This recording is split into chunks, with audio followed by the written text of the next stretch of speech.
Hello, in front of me I've got Motorola Moto G31. In this video I'll show you how to use Google Maps offline. In the beginning, enter Google Maps. Tap button in the right corner and go to Offline Maps. Now select your own map and download area you want to use offline.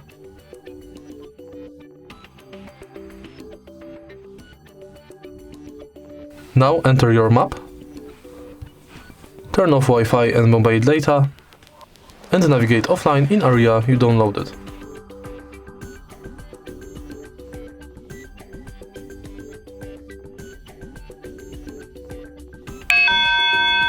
If you find this video helpful, please leave like, comment and subscribe.